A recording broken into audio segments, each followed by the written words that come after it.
America के राष्ट्रपति Donald Trump के टैरिफ वार का असर भारतीय शेयर बाजार पर भी दिखने लगा है। अगर बीएसई के सेंसेक्स की बात करें तो 3000 से ज़्यादा पॉइंट की गिरावट के साथ खुला है, जबकि निफ्टी की बात करें तो निफ्टी भी 1000 पॉइंट की गिरावट के साथ खुला है। कुल मिलाकर 4% से ज़्यादा मार्केट में गिरावट दर्ज हुई है। इस मंडे को अगर बात करें तो कई लोग ब्लैक मंडे कह रहे हैं, कई लोग रेड मंडे कह रहे हैं, क्योंकि ये काफ़ी दिनों के बाद सबसे बड़ी गिरावट है। मार्केट में 19 लाख करोड़ का नुकसान हुआ है। वैसे आज पूरी दुनिया भर के बाजार में गिरावट है। सबसे बड़ी गिरावट का दौर तब शुरू हुआ जब अमेरिका ने रेसिप्रोकल टैरिफ लागू किया, उस पर चाइना ने रिटेलिएट किया, चाइना ने भी रेसिप्रोकल टैरिफ लागू किया। इसके बाद चाइना ने अमेरिका की 10 कंपनियों के कारोबार पर प्रतिबंध लगाया, जिसको लेकर दुनिया भर में इस तरह से मैसेज गया कि कहीं ना कहीं टैरिफ वार शुरू है, उसका असर पूरे दुनिया पर पड़ सकता है। कैमरामैन दिलीप अवेरे के साथ इंद्रजीत सिंह, न्यूज़ 24 मुंबई। देश की राजनीति में बदलाव तभी होता है जब बिहार की जनता चाहती है, और इस बार बिहार की जनता ने ठान लिया है, इसीलिए बदलाव जरूर होगा। और यह बदलाव 2025 के विधानसभा चुनाव में होगा। यही शब्दों के साथ आज राहुल गांधी ने संविधान बचाओ सम्मेलन को संबोधित किया। राहुल गांधी की आज बिहार यात्रा बेगूसराय की धरती से शुरू हुई, जहां सड़कों पर पद यात्रा करके राहुल गांधी बिहार के युवाओं से मिले, और जो पीड़ित मजदूर हैं उनसे भी आज राहुल गांधी ने मुलाकात की। और राहुल गांधी ने मीडिया को संबोधित करते हुए कहा कि बिहार के युवाओं में बिहार की सरकार के प्रति आक्रोश है, क्योंकि ना ही उन्हें रोजगार मिल रहा और ना ही उन्हें नौकरी मिल रही है, और इसीलिए वो पलायन के लिए मजबूर हैं। राहुल गांधी ने कहा कि बिहार में जब महागठबंधन की सरकार बनेगी तो चाहे पलायन की समस्या हो, रोजगार की समस्या हो या फिर नौकरी की समस्या हो, उसे दूर किया जाएगा। कैमरामैन ऋषि के साथ सौरभ कुमार, पटना, न्यूज़ 24। कल से अहमदाबाद में शुरू होगा कांग्रेस का 2 दिवसीय राष्ट्रीय अधिवेशन। 2027 के जीत का फॉर्मूला हो सकता है तय। कांग्रेस का 84वां राष्ट्रीय अधिवेशन कल से साबरमती नदी के तट रिवर फ्रंट पर आयोजित होने जा रहा है, जिसे लेकर अहमदाबाद में कांग्रेसी नेताओं का जमावड़ा शुरू हो गया है। आपको याद दिला दें कि राहुल गांधी ने लोकसभा चुनाव 2024 के नतीजों के बाद कहा था कि कांग्रेस 2027 में गुजरात में बीजेपी को हराएगी। माना जा रहा है कि 8 और 9 अप्रैल को अहमदाबाद में हो रहा राष्ट्रीय अधिवेशन राहुल गांधी के इसी संकल्प का एक हिस्सा है। अधिवेशन में कांग्रेस अध्यक्ष खड़गे, सोनिया और राहुल गांधी सहित देश के सैकड़ों कांग्रेसी नेता शामिल होंगे, जहां प्रमुख राजनीतिक चुनौतियां और भविष्य की दिशा पर चर्चा होगी। 8 अप्रैल को अहमदाबाद के सरदार वल्लभ भाई पटेल नेशनल मेमोरियम में कांग्रेस कार्यसमिति की बैठक के बाद शाम को साबरमती आश्रम में प्रार्थना सभा का आयोजन है, जबकि 9 अप्रैल सुबह 9 बजे से अधिवेशन की शुरुआत होगी। इससे पहले 1961 में गुजरात के भावनगर में कांग्रेस का अधिवेशन हुआ था। माना जा रहा है कि इस अधिवेशन के जरिए एक बार फिर से गुजरात में मृत प्राय हो चुकी कांग्रेस में जान फूंकने की एक कोशिश की जा रही है। कैमरामैन भूपेंद्र सिंह, अहमदाबाद। जम्मू कश्मीर विधानसभा में आज जमकर हंगामा देखने को मिला।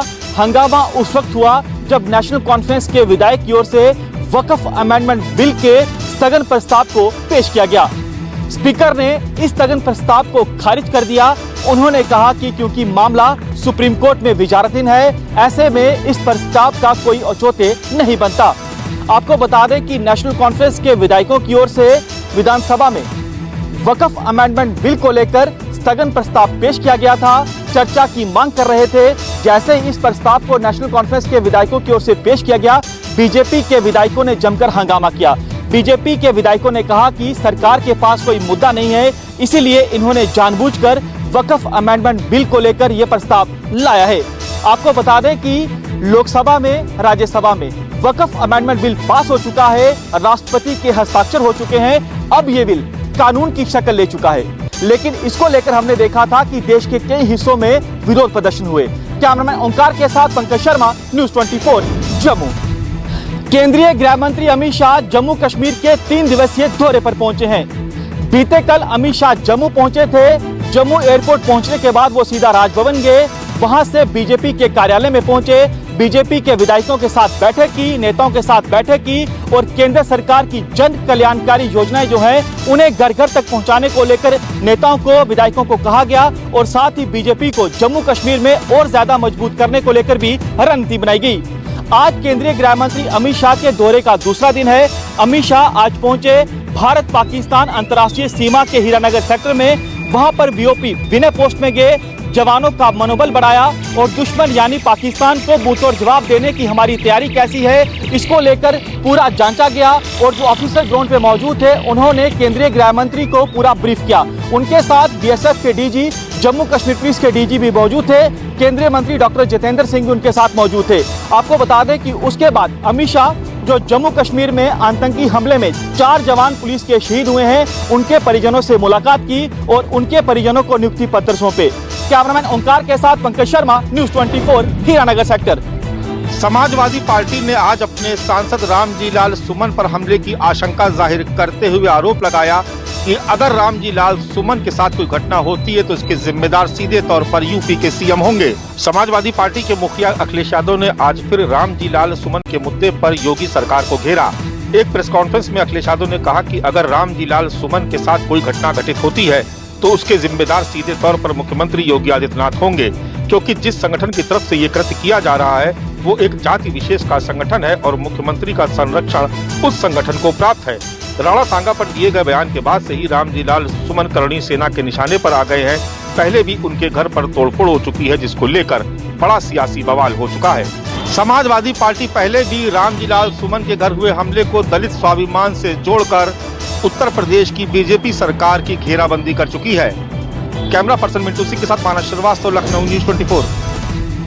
जिनका अमरन अनशन 131 दिनों से चल रहा था, उसकी फतेहगढ़ साहब में समाप्ति की घोषणा कर दी। बेशक जगजीत सिंह डल्लेवाल ने कल किसान महापंचायत में ऐलान किया कि आने वाले समय में जो संगठन है जहां फिर मोर्चा है उसको मजबूत करने के लिए आने वाले समय के लिए रणनीति भी बनाई जाएगी। और इसके बाद जगजीत सिंह डल्लेवाल ने गुरुद्वारा फतेहगढ़ साहब में जाकर माथा भी टेका। लेकिन इसके साथ ही आने वाले समय में जो किसान मोर्चा होगा उसकी किस तरह से रणनीति बनाई जाएगी, उसको किस तरह से मजबूत किया जाएगा।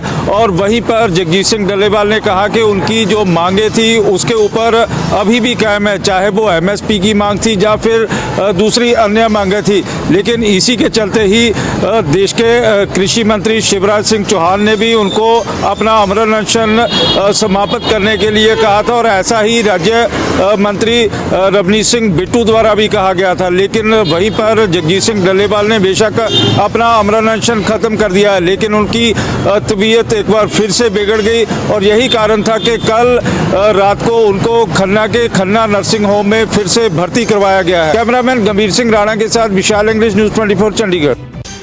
मुंबई पुलिस से 3 बार समन मिलने के बाद कॉमेडियन कुणाल कामरा ने बॉम्बे हाईकोर्ट का दरवाजा खटखटाया है। उन्होंने अपने ऊपर दर्ज एफआईआर को रद्द करने की मांग जो है याचिका के जरिए की है। कुणाल कामरा ने एफआईआर की शुद्धता, औचित्य और वैधता को चुनौती देते हुए याचिका दायर की है। दूसरी तरफ मद्रास हाईकोर्ट से मिली उन्हें राहत आज खत्म भी हो रही है। कुछ दिन पहले ही कुणाल कामरा ने मुंबई के खार इलाके में स्थित द यूनिकॉन्टिनेंटल स्टूडियो में एक कॉमेडी वाला वीडियो शूट किया था, जिसमें उन्होंने महाराष्ट्र के उप मुख्यमंत्री एकनाथ शिंदे पर कथित तौर पर विवादित टिप्पणी की थी। उनका ये वीडियो सामने आने के बाद शिवसैनिक काफी आक्रामक हो गए थे। उन्होंने उस स्टूडियो में जाकर जमकर तोड़फोड़ की जहां पर कुणाल कामरा ने यह वीडियो शूट किया था। कैमरामैन संजय के साथ राहुल पांडे, न्यूज़ 24 मुंबई। साल 2047 तक भारतीय सेना पूरी तरह से आत्मनिर्भर बनना चाहती है और इसके लिए लगातार काम भी चल रहा है। आपको बता दें कि भारतीय सेना अब ड्रोन से अपने टैंकों को बचाने पर काम कर रही है। मेरी जानकारी के मुताबिक भारतीय सेना को अपने टैंकों को ड्रोन अटैक से बचाने के लिए प्लेटफॉर्म आधारित काउंटर ड्रोन सिस्टम की जरूरत है, जिसके लिए सेना ने सभी स्वदेशी कंपनियों और पीएसयू से जानकारी मांगी है। सेना अपने टैंकों के लिए इन काउंटर ड्रोन सिस्टम को मेक इन इंडिया के तहत लेना चाहती है। सेना ने अपनी जरूरत बताते हुए कहा है कि टैंकों के लिए ऐसा सिस्टम हो जिसमें ड्रोन को पहचानने में एक्टिव और पैसिव क्षमता हो। आपको बता दें कि लगातार भारतीय सेना की ताकत में इजाफा हो रहा है और यह भी देखा गया कि बॉर्डर इलाके में लगातार दुश्मन देश की तरफ से जो है ड्रोन से निगरानी की जाती है। और यह भी खबर भारतीय सेना को मिला है कि एंटी ड्रोन सिस्टम, यानी अब दुश्मन जो है हमारे टैंकों पर ड्रोन के माध्यम से अटैक कर सकता है और इसी पर अब भारतीय सेना जो है काम कर रही है। कैमरा पर्सन करेगी। अयोध्या में भगवान श्री राम का भव्य मंदिर बन जाने के बाद से ही लगातार इस बात की मांग हो रही थी कि माता जानकी की जन्मस्थली पुनौरा धाम और जनकपुर को भी एक खास रास्ते से जोड़ा जाए। अब यह सर्किट तैयार हो गया है, जिसे राम जानकी पथ का नाम दिया गया है। रामनवमी के मौके पर केंद्र सरकार ने इसकी मंजूरी दे दी है और करीब 240 किलोमीटर लंबे इस सड़क के लिए टेंडर भी जारी कर दिया गया है। आपको बता दें कि सीतामढ़ी से लेकर अयोध्या तक की दूरी 240 किलोमीटर है और यह भिट्ठा मोड़ तक यह सड़क बननी है, जहां नेपाल का जनकपुर पड़ता है, जहां पर राजा जनक का किला आज भी मौजूद है, जबकि सीतामढ़ी में पुनौरा धाम में माता जानकी का जन्मस्थल है। इस सड़क के बन जाने से जो राम भक्त हैं उनके लिए काफ़ी सहूलियत होगी और इसको लेकर काफ़ी लंबे अरसे से मांग भी की जा रही थी कि माता जानकी के जन्मस्थल को अयोध्या से जोड़ा जाए और फिलहाल केंद्र सरकार की मंजूरी मिलने के बाद अब लोगों में काफ़ी खुशी भी है।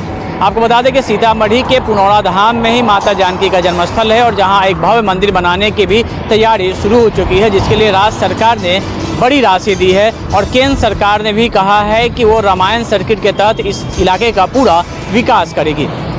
कैमरामैन सनी के साथ अमिताभ ओझा, न्यूज़ 24। राजस्थान में आज भजनलाल सरकार के लिए राहत की एक बड़ी खबर आई है और यह राहत और किसी नहीं बल्कि सरकार से नाराजगी की खबरों के बीच में किरोड़ी लाल मीणा ने दी है। दरअसल लंबे वक्त बाद किरोड़ी लाल मीणा आज कृषि विभाग के दफ्तर में पहुंचे और यहां पर उन्होंने अधिकारियों की एक बड़ी बैठक ली। साथ ही साफ कर दिया कि किसानों से जुड़ी किसी भी समस्या के लिए यदि अधिकारी दोषी पाया जाता है तो उनके खिलाफ जीरो टॉलरेंस की नीति के तहत सख्त से सख्त कार्रवाई की जाएगी। दरअसल किरोड़ी लाल मीणा सरकार से काफी वक्त से नाराज चल रहे थे। उन्होंने अपना इस्तीफा सरकार को दे दिया था और कहा था कि वे जनता के बीच में जाकर काम करना चाहते हैं। ऐसे में विभागों की बैठक में नहीं काम जा रहे थे और इससे विभागीय कामकाज भी प्रभावित हो रहा था। वहीं राजस्थान के मुख्यमंत्री की ओर से आज निरोगी राजस्थान कार्यक्रम का आयोजन किया गया। विश्व स्वास्थ्य दिवस पर आयोजित कार्यक्रम में मुख्यमंत्री भजनलाल शर्मा की ओर से 26 करोड़ रुपए से भी अधिक की योजनाओं की सौगात दी गई है। इसके साथ ही 24 राम रथ यानी कि एम्बुलेंस को भी जारी किया गया। आयुष्मान आरोग्य ग्राम योजना की भी आज मुख्यमंत्री की ओर से शुरुआत की गई। कैमरामैन विक्रम सिंह भाटी के साथ श्रीवत्सन, जयपुर, न्यूज़ 24। जम्मू कश्मीर के 3 रोज के दौरे के दौरान आज यहाँ श्रीनगर में लैंड करेंगे और इसको लेकर यहाँ पूरी कश्मीर घाटी में सुरक्षा व्यवस्था काफी कड़ी कर दी गई है। खासतौर पर श्रीनगर में सुरक्षा व्यवस्था काफी चाको-चौबंद नजर आ रही है। श्रीनगर हवाई अड्डे से लेकर राजभवन तक जाने वाले रास्ते पर जगह जगह पर इसी प्रकार से फोर्सेस के नाके लगाए गए हैं। यहाँ तक कि जहलम नदी में भी सुरक्षा को कड़ा कर दिया गया है। जहलम नदी के अंदर सिक्योरिटी ऑफिसर्स, कमांडोज बोट्स में गश्त करते दिखाई दे रहे हैं। तो वहीं दूसरी तरफ श्रीनगर की सड़कों पर भी पुलिस, पैरामिलिट्री फोर्सेस की गश्त बढ़ा दी गई है। चप्पे चप्पे पर सुरक्षा कर्मी तैनात है ताकि गृह मंत्री के दौरे के दौरान यहाँ घाटी के अंदर किसी भी तरह की कोई गड़बड़ी या अप्रिय घटना न होने पाए। कैमरामैन रशीद के साथ आसिफ साहब, श्रीनगर, न्यूज़ 24। कश्मीर घाटी में साइबर क्राइम और ऑनलाइन ठगी के मामले में जम्मू कश्मीर पुलिस द्वारा बड़ा एक्शन देखने को मिला है। यहाँ जम्मू कश्मीर पुलिस ने घाटी के अंदर 7,000 से भी अधिक 7,200 ऐसे अकाउंट्स का पता लगाया है जो फर्जी खाते बनाए गए थे। ऑनलाइन फ्रॉड का पैसा यहाँ लोगों तक पहुंचाने के लिए और हड़प करने के लिए, और इस मामले में पुलिस ने अभी तक 22 लोगों को भी गिरफ्तार कर लिया है। पुलिस के आला अधिकारी ने बताया कि ये मामला साइबर फ्रॉड से जुड़ा हुआ है, जिसके चलते ऑनलाइन ठगी जो लोगों के साथ की जाती है उसके बाद ये इन खातों में पैसा चला जाता था और वहां से जो ठग है, जो फ्रॉडस्टर है, वो इस पैसे को निकालते थे और खाता खोलने वालों को इसका कमीशन मिलता था। और इसी पे कार्रवाई करते हुए इन अकाउंट्स का पता लगाया गया है, जिसमें से अधिकतर अकाउंट्स श्रीनगर में बने हैं। साइबर फ्रॉड के मामले कश्मीर घाटी में लगातार बढ़ रहे थे। इस कार्रवाई के बाद माना जा रहा है उस पर काफी हद तक अंकुश लगने वाला है। कैमरामैन रशीद के साथ आसिफ साहब, श्रीनगर, न्यूज़ 24।